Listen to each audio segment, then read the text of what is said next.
Welcome back to the A-List. Today, I'm really fortunate to be joined by a leader who spent her career guiding organizations through growth, complexity, and change. She scaled businesses, served in executive and board roles, and she brings a thoughtful, grounded perspective to leadership and decision-making. Please welcome Angela Robertson, CEO of Acetech. Thank you, Brandon. So looking back, Angela, you chose to go out to Ontario and go to Queen's to study, and you studied an interesting combo of business and biochem.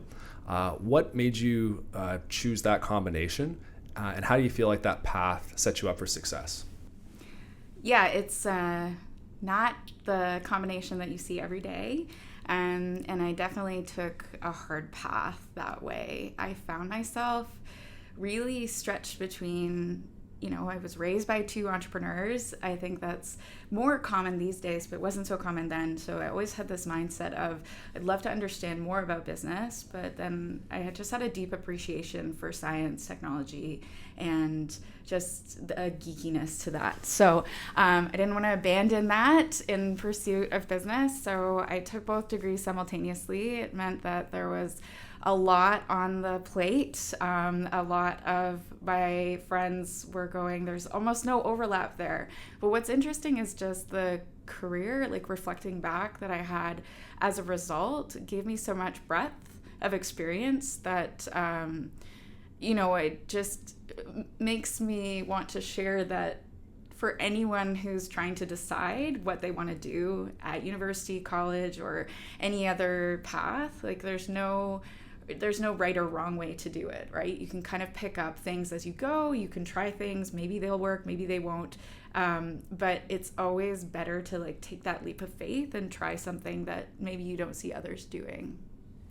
I think you were ahead of the curve, actually. So I see a lot of people back in the day, they just took business, they just took engineering, they just took science. So the fact that you kind of took that left and right brain approach early on probably gave you the ability to have different types of conversations with different people and organizations. Because you can speak their language. Let's switch gears a little bit. So, in those early roles, what would you say is the first experience that really pushed you to step outside your comfort zone? Well, honestly, the very first experience that I had, and I was so privileged to be in that role, and I'm still grateful to the mentors that I had that day, was I joined IntraWest in their financial analysis team. I was fresh off my first year at university. I knew nothing, next to nothing, right? And this was right before the credit crisis of 2008. So I watched as IntraWest went from this big behemoth of owning and operating all of these incredible ski resorts across North America, backed by, a pretty powerful PE firm, to the very next year, watching and being privy to a lot of the conversations about how were they going to right the ship. Everyone in my class at Queen's really felt that shift from kind of 2008 to 2009, where, corporate strategy just upended. And it was an incredible learning experience because you saw folks who were in very high profile positions who knew a lot, depth and breadth, about where they were working and how they were operating, who all of a sudden didn't have a roadmap to success. And it was astounding the amount of openness there was to having me, someone who knew next to nothing, at the table. It was a lesson in, no viewpoint can be obscured in this type of crisis situation. And I was really nervous. I found myself in meetings discussing which resorts were doing well and which weren't, and which would, IntraWest potentially sell off. And that's not something that I think an 18 or 19-year-old would necessarily be a part of. And I was so grateful to my mentors at the time, who not only gave me permission to be in that room, but actually allowed for me to have a voice in that room. I sat beside folks who, had their CFA and were very capable of providing this financial analysis, and yet I still had an opportunity to give an opinion. So I think that taught me that there is no leadership without considering the team. And that means everyone on your team, regardless of position. There's always an angle that someone else might have, a perspective that if you are open to it, maybe it's not exactly the direction you want to go every time, but as long as you give them an opportunity to have that voice in the room, it's amazing just how much faster and further a company can go. I love that. Yeah, the best ideas don't always come from those at the top. And if the people at the top spend that time to actually get a feel for what others in the team think, they might see something that they don't. And that can lead to better decisions and ultimately have greater buy-in among members in the company. So that's incredible. You got to feel that at an early stage. And then how did that transition to some of your leadership experiences? So that was quite early days in your career, but you've climbed the corporate ladder, so to speak. How did that early experience help shape that path for you? Yeah, well, I think it was an opportunity to see firsthand that business and leadership and everything that we're trying to navigate, there are always going to be periods of ebb and flow. And there's always going to be external factors that can uproot things, right? We've had, in at least my lifetime, many, what I would say, catastrophic shifts, or maybe just epic shifts. I wouldn't say they're all catastrophes necessarily, but it's caused us to really all rethink how we show up in our family lives, in our personal lives, and in our professional lives. I don't think business looks anything like it did, or leadership looks anything like it did 20 years ago. And it's because of how everyone responds to those shifts. So having exposure to that early on meant that then throughout my career, I always tried to approach any new piece of information and take that initial visceral reaction and go, okay, I'm, approaching this with a sense of concern, but then what else could this mean? Like, what possibilities are there? How could we actually crack open our state of safety or how we've been doing things and think about doing something a little bit differently? Yeah, well, when we've got AI and technology moving as quickly as it is in every industry, I think all leaders need to consider that perspective and not necessarily this is how we've always done it mentality, because that certainly holds companies back and can allow competitors to quickly surpass the incumbents. That's something that I really see as a parallel between folks who are, in STEM and in business, right? Is that inner sense of curiosity. They're wondering, they're inventing, right? When they're faced with a problem, they're starting to think about, okay, is this the problem? What else does this look like? What does this lead to? And I think, if you can cultivate a culture of curiosity, it really goes a long way to ensure that no matter how you're doing as a leader, whether you're having a good day or a bad day, if you're curious about things, you can create an openness to figuring out what that next step is. So, AI, I think, is something that strikes fear in a lot of people, and it did for me too. I had this visceral response initially to what it represented, and I was scared for initially selfishly my own future, and then the future for my kids, for everyone in society. And it's again one of those things where I think we fear what we don't completely understand. And I'm not saying that I understand it by all means, but I'm definitely curious about how to learn more and how to embed a little bit more of that into what I do, so that I can ensure that I'm riding that wave. Yeah, I love that idea of the kind of the power of curiosity, or the culture of curiosity. In your previous corporate roles, how did you work with different personalities to help instill that culture of curiosity when perhaps not everyone in the room may have agreed with your perspective?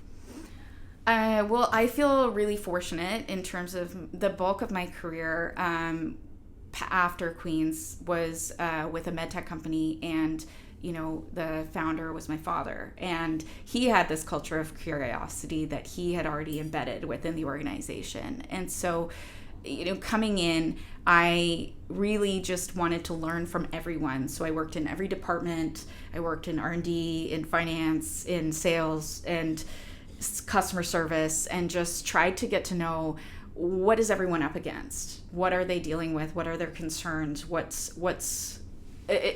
could we be doing better?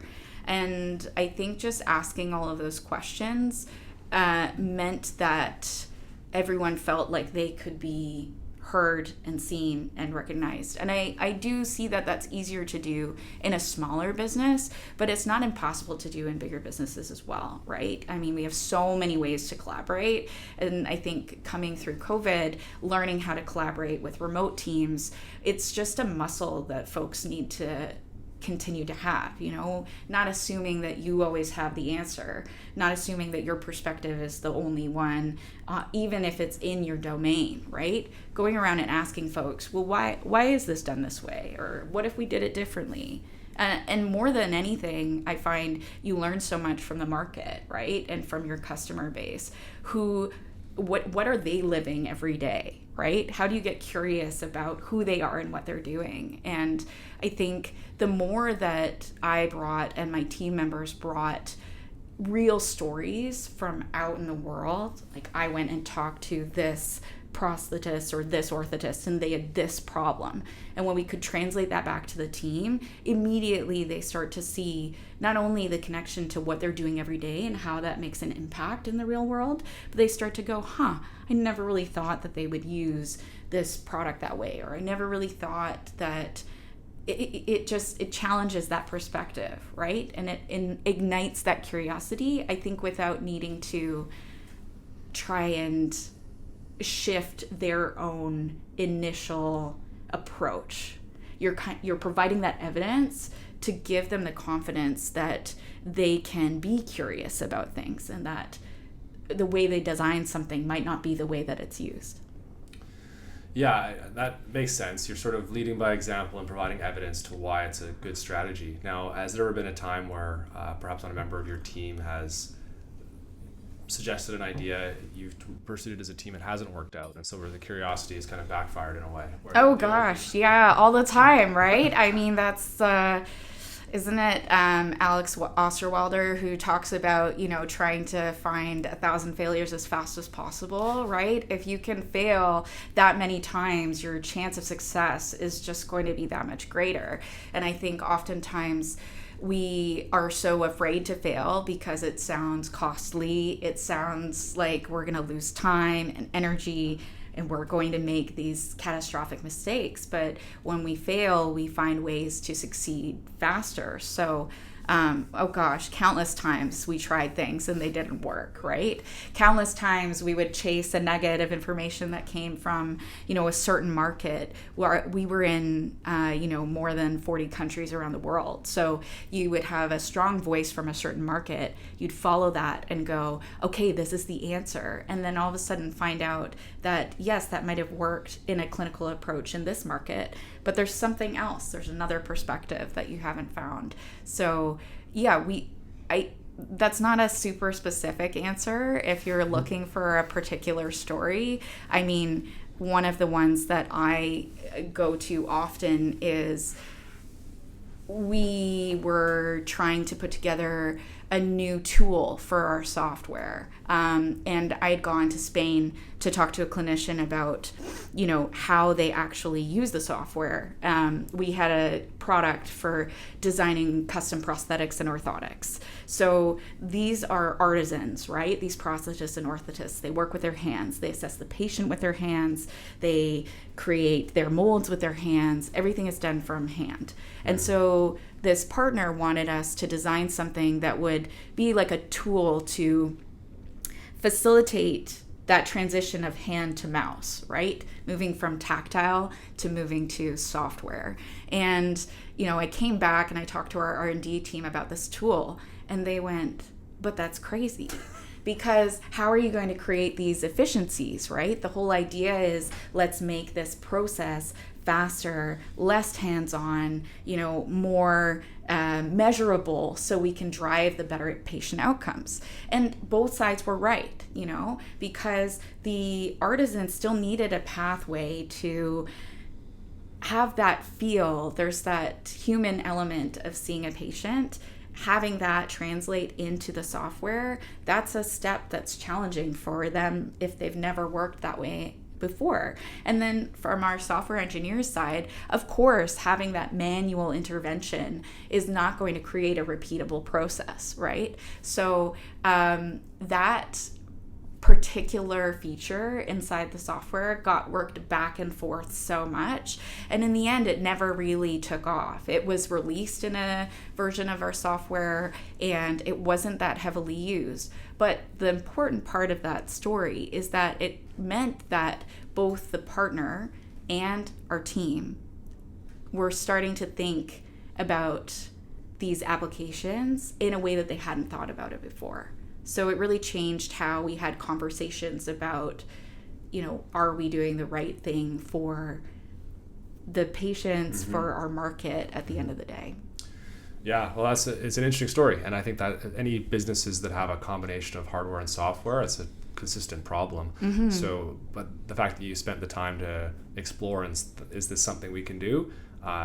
That did teach you something, and it gave you confidence to move forward. And particularly for the team member that brought that as a concept or idea, they probably feel much more associated with the company because their feedback matters, and it's not brushed aside as that's stupid, we're not going to pursue that. It's like, well, that's a little crazy, but let's try. Exactly. Yes. No, encouraging that whole thing of, you could still look at something and go, I don't know if this is really going to work, but if you create that opportunity to try and have impact, it does lead you potentially to other opportunities down the road. I mean, even that whole exercise meant that when we went and did our whole next version of the software, all of our team was starting to think more about, okay, how do we, it's not necessarily about feature and function. It's about what is that customer journey? What is that practitioner going through in their day-to-day?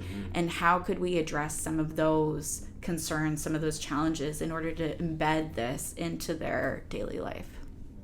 Yeah, I think that's problems that many entrepreneurs are trying to address in their respective markets. I can say for sure on the advisor flow side, it's the software company I run. That's a problem we're always trying to address, is the old way of doing things, the new way of doing things, the client experience. There's a lot of complexity that comes with that, and creating simplicity among complexity, that's a skill for sure. Now, was this at Vorum? This was at Vorum, yes. So you held several roles at Vorum before becoming CEO. Yeah. How did your perspective change as business scaled and things became more complex as a technology company? Yeah, it was interesting to be a part of that ride. I mean, even as I was going through those various roles at Vorum, Vorum was also going through its own transformation, its own commitment to growth and to, I think when you have a founder-led company, there's always that friction point where you feel as though you've grown, maybe even beyond where you ever expected to go. And you're trying to decide, okay, is now the time for me to plan my exit? Or is there more growth to be had here? Is there more that I can do with this team? Is there more out there? And that was the inflection point that I was there for. And then part of the leadership team that decided that, no, we're actually going to go for this and we're going to try and see where we can get to. And it was a roller coaster for sure, because it involved a lot of internal change management, a lot of team building, a lot of commitment to really, again, breaking with those norms of how we did things the old way and coming into this new way of working together with radical transparency and commitment to this, big, hairy, audacious goal that everyone had a part in and had to find. So I think we learned a lot along the way. That we learned that not every customer was for us, right? We learned to actually say no. I think some of those early customers and market players, especially for founder-led companies, you are designing something specific for them because you haven't quite found what is your secret sauce. What is it that you are going to be the best at, and you that you're unique at, that you can carve out that market for you. And over time, you may develop these wonderful relationships, deep personal relationships with these customers, but they may not stay the course, right? They may not come with you all the way on that journey. And so having the courage to be able to say, hey, we know you were there. This is the direction that we're going. If you want to come with us, great. If not, no hard feelings. And in fact, here's actually a competitor that you might rather go with. Having the courage to do that, and also, coaching and working with members of our team to have the courage to do that. That was such a unique learning journey. So I really appreciated the opportunity to kind of form that structure and to work with a team that was so committed to that goal and willing to shed kind of the ways that things were done in order to create new processes and build for the future. I love to hear that. I worked at BlackBerry in 2011, and it was quite the opposite, gosh. where it Yeah. was just an internship while I was studying, and they had such great products up until 2010, and too many layers of management, unwillingness to change and adapt, and that led to the downfall. But it sounds like that wasn't really an issue for you at Vorum, which is great to hear. Oh no, it was. Like, that's what's so funny, right? Is I think, like, again, the founder, and I can say this with no reservations, because again, it was that whole notion of we're a family, right? It's my dad, but we're also working in business together. And I watched as he struggled also with coming to terms with this new transition and this new transformation. Did he embrace it wholeheartedly? Absolutely. Was there pain involved? For sure. Right? Because it's your baby. It's this thing that you birthed, that you created. And now it's becoming something that's different from what you ever imagined. And you have to break apart what you thought before. So I would say that anyone, I would assume management at BlackBerry too, would have these very strongly held core beliefs. And you really have to be so brave and so bold. So I'm not sure if I could ever be a founder, because you kind of have to break apart that whole paradigm of, this is what I've built, this is what I've strongly held, in favor of looking at where the market is going, where your team is going, and how you grow from there.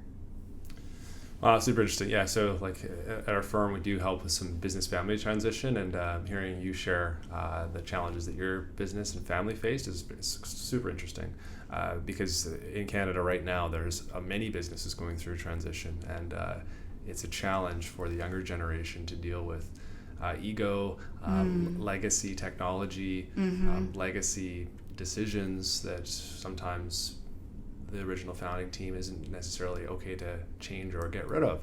And that makes it so hard for the next generation, who knows what that next digital experience or overall client experience should look like. Right? Yes, exactly. Yeah, I think also there's a shift in how we think about conflict at work that happened sometime in the last 20 years, I think, as well. And we talk a lot about healthy conflict, right? And I think that's a challenging concept, especially because, it's that notion of like, what is healthy and what is conflict? Like, how do you define those terms together? But, if we look at it from a purely, scientific or, hard approach, businesses are designed to internally have conflict, right? You have sales and operations, they're in opposition with each other. You have finance and sales, they're in opposition with each other. And there's a reason why those dynamics exist, right? We need to challenge each other in order to come to a consensus of where we go. And if we miss out on those perspectives, then we lose out on an opportunity for that growth. And as hard as it is, at the end of the day, people, especially leaders, I think the ones who have the greatest capacity to grow are the ones who are aware that conflict is going to exist. And, maybe they can't show up to it every day with their best self there, but, if they can cultivate that curiosity and approach it from a sense of this is healthy, this needs to exist, obviously putting in the right safeguards to make sure that everyone is approaching it in a dynamic way and not in an obstructive or aggressive way. But it's essential to have that culture in place in order to grow.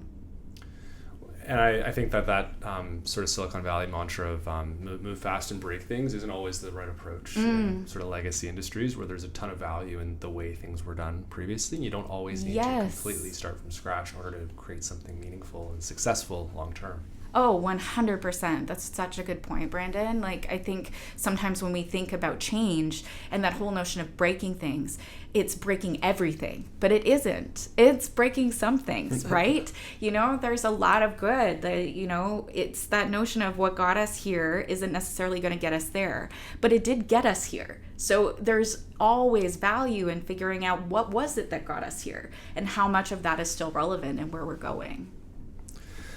Now, do you remember a moment, perhaps when you were running Vorum, where the weight of executive leadership really got to you?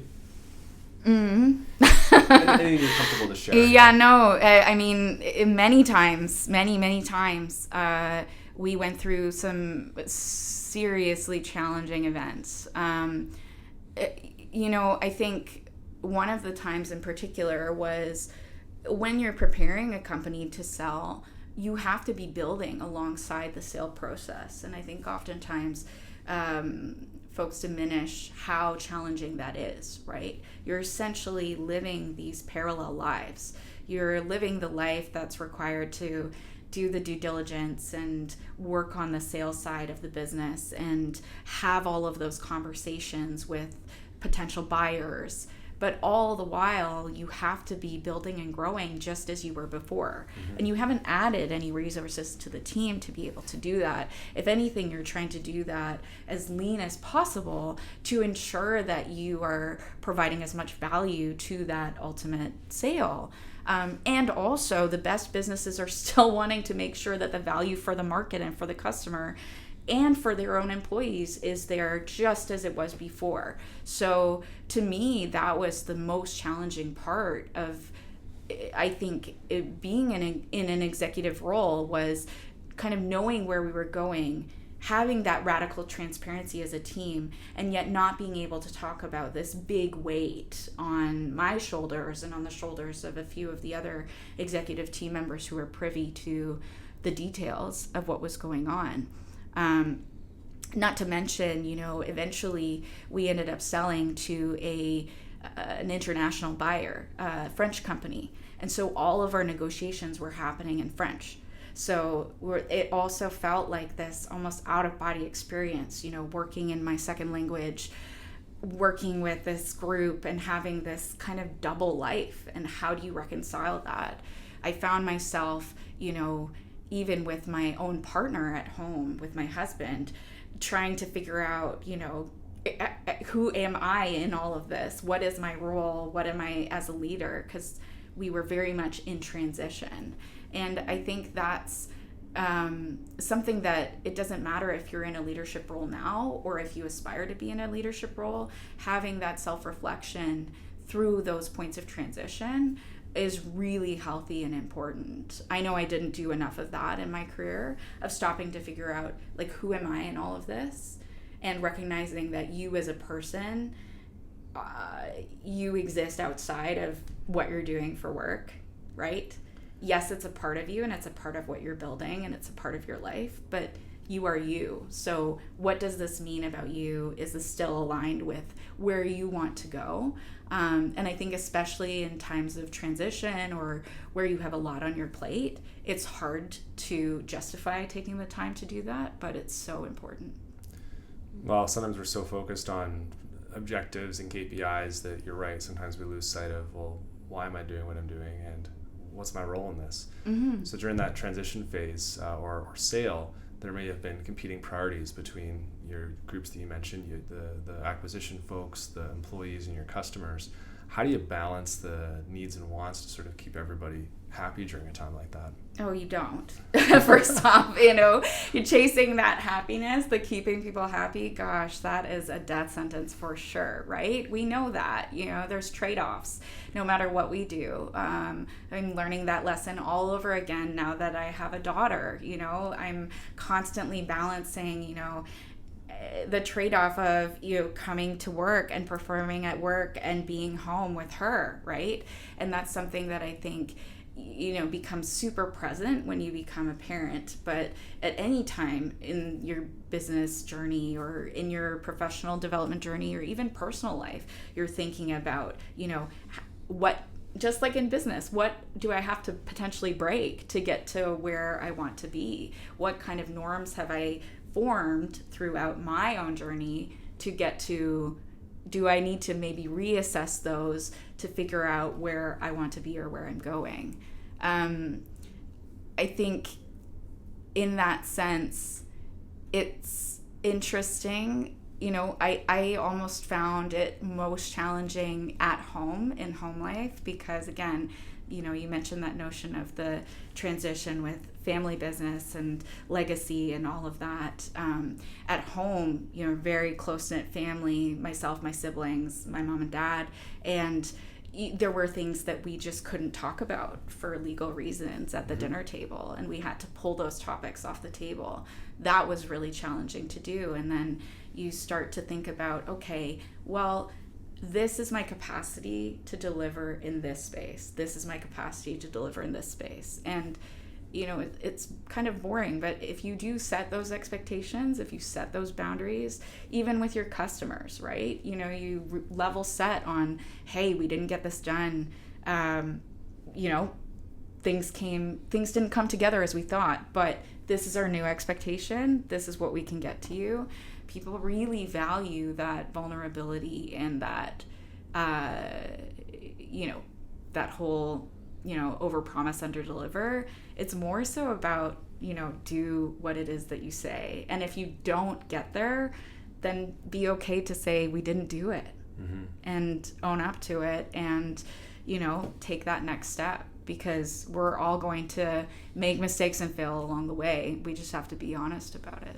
People need guidance from people who have actually been there and they have solid experience. There's so much misinformation out there with every topic, I think, at the moment. I so agree. And social media kind of proliferates a lot of negativity. So this is to bring real tangible value to people, right? Exactly. And I think oftentimes too, there's this desperation to sort of seek the expert, and yet there's so much expertise in the journey. And also, I'm a big believer in people sort of seeking out information that maybe they're not personally ready for yet, but it challenges their current belief system, right? So, I would hope that folks are listening to your podcast that maybe aren't in positions of leadership yet, but that also want to know what would be the path to get there, and be, humbled by the fact that everyone makes mistakes along the way. Yeah, I think entrepreneurship is being looked at more and more as a career path when traditional career paths are being blown up. Yeah.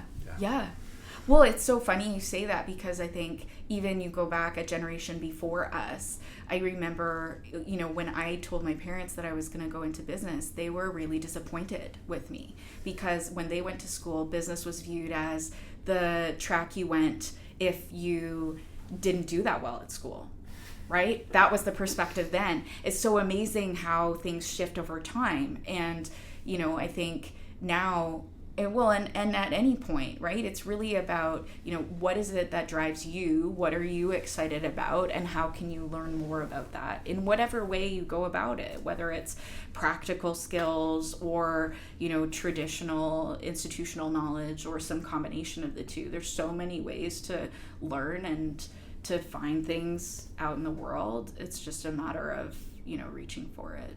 Totally. Now, let's talk a little bit about your transition. So you led Vorum. There's the sale, acquisition. I did that springboard you to your next role at Bionic Power. You were a director there, right? Yeah, I actually, post-acquisition, I stayed on as CEO at Vorum for another 3.5 years. Okay. So, I mean, there's lots of lessons to talk about there, but I think, the biggest one of all is just, integration is so challenging. And you can be, the loudest ambassador. You can have all the spreadsheets in the world. You can have all the PowerPoint decks in the world to talk to a board about, how to integrate, what works. You can be entirely grounded in fact. And yet, if there's folks who are in charge of this big behemoth and they don't want to listen, you're not going to affect change. You're just not going to change their mind. So, I found myself really struggling in those, especially towards the end, because I was just dealing with a pretty challenging situation in terms of I had a leader who was promoted above me that I was then reporting to. That was then now creating this layer of management between myself and the managing director of the entire firm. And there was just a lot of ego there. And, and on both sides, like I admit for wholeheartedly, I had, this bullishness about me coming in, being like, I know I have these answers, and I don't think I was the listener or leader that I wanted to be in that situation. There just wasn't that mutual respect going both ways. And I think I stayed a lot longer, mainly because I was just so excited about what our team had built and what we could do.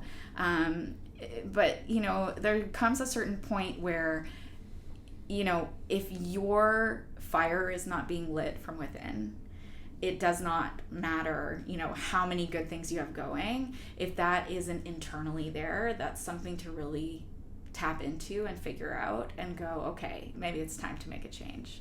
So I'm grateful for that time and that transition, but looking back on it now, those were some really tough years, but a lot of really great learning.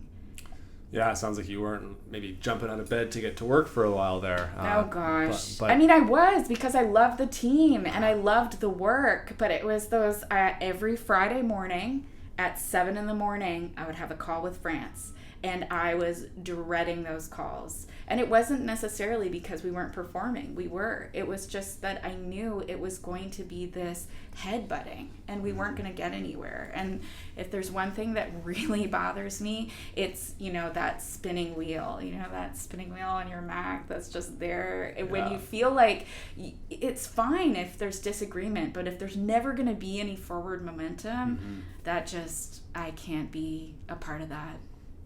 Yeah, I'm with you. That sort of reminds me when I was at BlackBerry. Now, so how long were you at Bionic Power, and what was that experience like? Oh, so I'm still on the board at Bionic Still Power. on the board. Yeah, so again, the O&P community, orthotics and prosthetics community, is small, close-knit. And so when I left Vorum, Bionic Power reached out and said, would you consider joining our board? And I had some board work before with Acetech, but I'd never been on the board of a for-profit company. And, I shared with them all of my, concerns, just saying transparently, hey, I've never done this before. I'm also coming out of a situation where I didn't feel like my battery was high, and so I don't know how much I have to give here, but it's been such a rewarding experience to be a part of a board of a company, again, a startup, grown engineering company right here in Vancouver, doing really remarkable work around the world. And I feel privileged to have joined at an inflection point for them where they had this incredible product, they still have it, the Agilic, and they were bringing it to market, but they really, in O&P, you need a clinical hand alongside that engineering hand. You need someone who's understanding, the pay cycle, what are insurance companies going to reimburse for, and what are clinicians going to need in this device? How are they going to fit this device to a patient? And so they were looking for partners to come on board. And so it's been a really exciting journey for them. The last 2 years have been exceptional. And I feel grateful because it's a way for me to stay connected to this world, this O&P world that I was living in for such a long time, in a much healthier way. And that your contributions as a director of the board, how does that experience differ from leading essentially the board prior to the acquisition? So you clearly have lost a bit of the influence and power with an acquisition, which is natural. But in this capacity, does this feel comfortable to you? Oh, well, for one, there's a lot of pressure off being a board member, right? You're really there as an advisory role, and you're there to support the CEO and the team. And, you're not, I think that pressure comes off. You still feel indebted to your commitment to where the business is going, and you want to do the right thing. But you do the right thing by showing up and presenting your perspective, and then it's up to the CEO and the team to decide how they want to take that forward. I've also been really grateful because this is an opportunity. Bionic Power has done an incredible job of building out their board with a number of players in the O&P industry, and it's been remarkable to see how great it is to have a healthy board.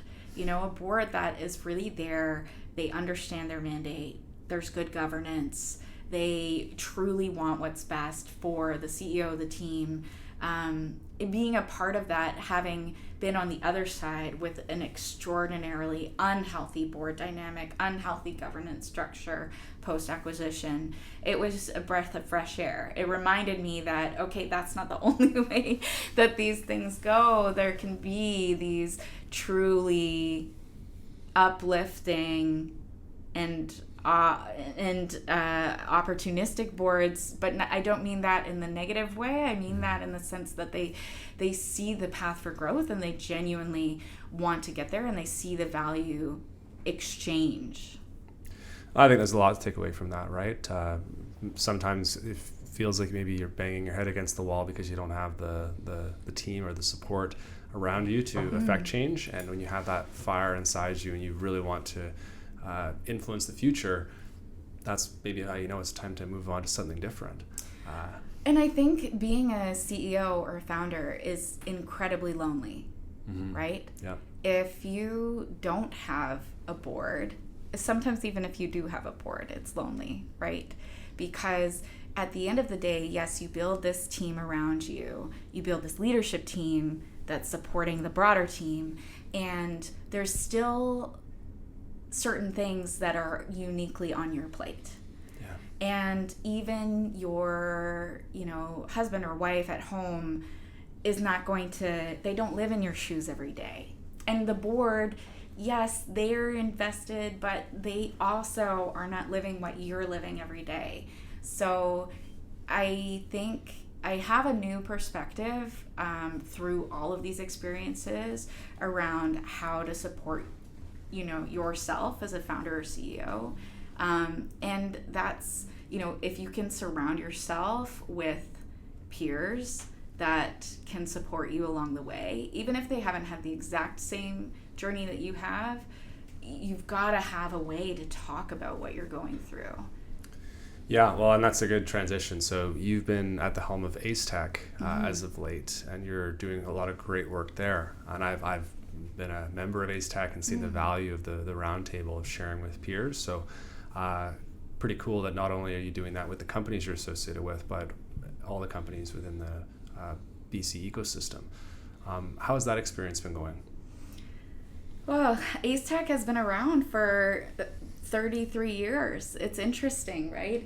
I used to talk about Vorum that way. Vorum had been around for 30 years. It's like the oldest startup is what I would call it. And I feel Acetech is similar. We're in this mode where we're starting up again, right? It's so wonderful to hear what an impact Acetech has had on so many folks in the community, including yourself. And I love to see how, founders and CEOs, they light up when they think about Acetech.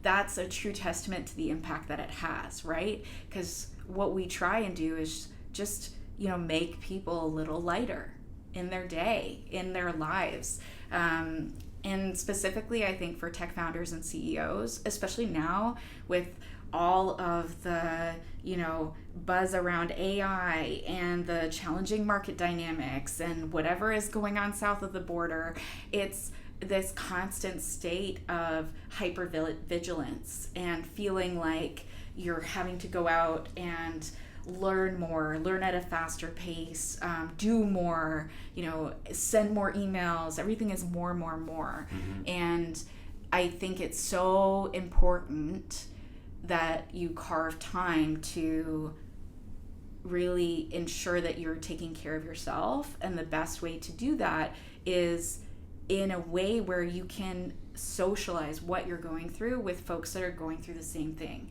Even if folks don't have the answers, when they say, oh gosh, I went through that exact same thing, it was hell, there's immediately that sense of connection, that camaraderie of, oh, I'm not making these mistakes on my own. Other people have made these mistakes, and learn from them. And what can I learn from that? Well, yeah, and the fact that there's facilitators. We had Vivek Thomas running ours, and he did a phenomenal job of helping us be transparent with what's going on in our business and share perhaps areas we were better at than others to learn from others. And that was really special. So thank you for the great work you're doing with Acetech, and hopefully listeners will check out Acetech or consider joining. So what kind of leadership do you hope that Acetech is going to help strengthen in the community over the long term? I think that for BC, right, as an ecosystem, because you mentioned that, Brandon, I'll pick up on that. There's so many incredible opportunities for entrepreneurs, and especially in technology, but in all kinds of tech, right? Like, we're so proud at Acetech to cover all kinds of verticals, whether it be from fintech to clean tech to hard tech, deep tech. There's companies that, are across the board, and they're right here in our own backyard. But what's so interesting is, folks spend lots of time in all these other markets, right? They're constantly going out to all these different places, and they don't put down roots and make those connections at home. What I hope we can do for leaders is give them a community here in their own backyard. So they're on the road all the time, but when you're at home, knowing that you can be grounded in that sense of, okay, I have someone to talk to. It doesn't matter what time of day it is. I know I can pick up the phone and call some people. You even mentioned, when we got started, that there's folks from your roundtable that you've stayed in touch with.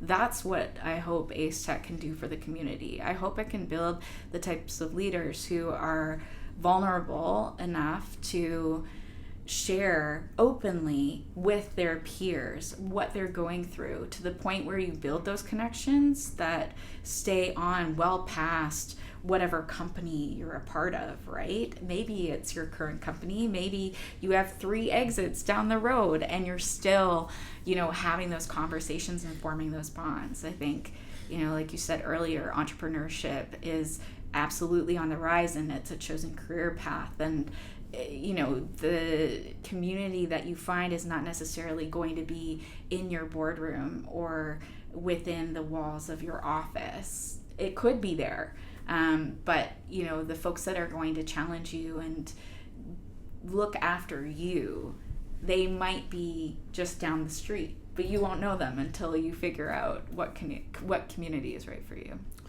Yeah, thanks for your work in connecting the dots and bringing together entrepreneurs at different stages. Otherwise, we might not find each other and be able to grow together. Mm-hmm. Now, when you think about the next generation, what you've had some success and you're an accomplished leader. How do we empower the next generation of leadership?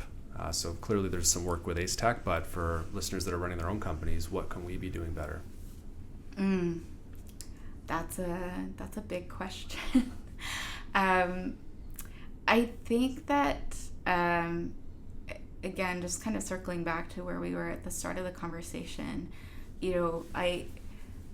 there's always this notion I find that runs through literature of whether leadership, whether great leaders are born or whether they're made. And I'm fully in the camp that they're made, right? Yes, there's all those, even at daycare, right? Daycare, early childhood educators will point out and they'll say, oh, that child is already a great leader. They're going to go on to be, prime minister someday. And I think in some ways it's well-meaning, but it does a disservice, right? If someone is labeled that young or in kindergarten or elementary school as a leader, it's a lot to have to try and live up to. There's lots of ways that leadership shows up. It can be, in quiet moments. It can be behind the scenes. It can be out in front and on the stage. But I think ensuring that there's this curiosity around leadership, that there's, that we're having conversations that allow for people to realize that it's not too late to become a leader. If you've wanted to lead in a certain way, that it doesn't have to look like super traditional leadership. I always think one of the most interesting examples of leadership just in sort of popular culture and literature is Winnie the Pooh, right? So, Winnie the Pooh is the leader of everyone in the forest, right? He's the one that gathers everyone together, Piglet, Owl, all of them. And he's so humble to the point that it's a fault, right? He's very self-critical. He's, always kind of bumbling, but he's such a good listener. He knows everyone in the 100-acre wood so well, and he knows exactly what they need. Like, he's listening first and then figuring out what they need. And I think if we start to celebrate more of those examples of leadership that are less likely, then I hope that it will inspire others to think of themselves as, okay, maybe I'm a leader in training, and how could I show up better for my community, for my family, for my colleagues, wherever I am. I love it. So we need a few more Winnie the Pooh type leaders in the world ahead. So, and I'd agree with that. More caring, more empathetic, more curiosity. That's going to lead us to being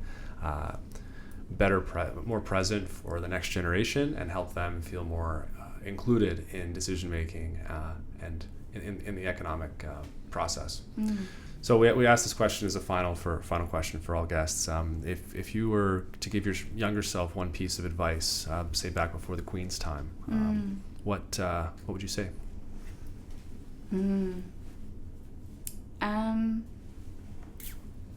I would tell my younger self not to rush so much. I think I'm still telling myself not to rush so much. I was telling someone on a call just today that I think I'm very goal-oriented, and like you mentioned earlier, you get so focused on KPIs and things that you can sometimes miss the journey along the way, and having the time to actually stop and reflect, and even just having some kind of a gratitude practice on whether it's a daily or a weekly basis, not putting that much pressure on yourself, but ensuring that you are, not trying to always chase what's in front of you, but thinking about where you are now. That time for reflection is so important. And that's the advice that I would give to a younger version of myself, or anyone that's out there listening, is, the time for reflection. I'm sure there's got to be, even if you're having a really terrible day, there's got to be something good that came of your day. Finding a way to celebrate that, I think, is really important. Beautiful. Well, I probably would have wished I heard that back when I was 18 as well. To be honest, I was definitely chasing too much, and I'm chilling out a little more now. I think having the daughter helps, right? Yes, absolutely. So, Angela, if folks want to find you, where's the best place for them to get in touch with you if they want to ask you questions? Yeah, they can definitely reach out on LinkedIn. If they're interested in finding out more about Acetech, they can come find us at acetechleadership.com. I'm not sure when this episode is coming out, but our leadership retreat is coming up in Whistler, April 13th to 15th. And, if you're a tech CEO or a founder and you're trying to figure out what lies ahead for you this year, I would so encourage you to come and check out either that event or any one of our events throughout the year. Yeah, well, I'll love to see you at some of these events soon. Angela, really appreciate you coming down and sharing some of your expertise. Thank you so much for being here. Thank you so much for having me.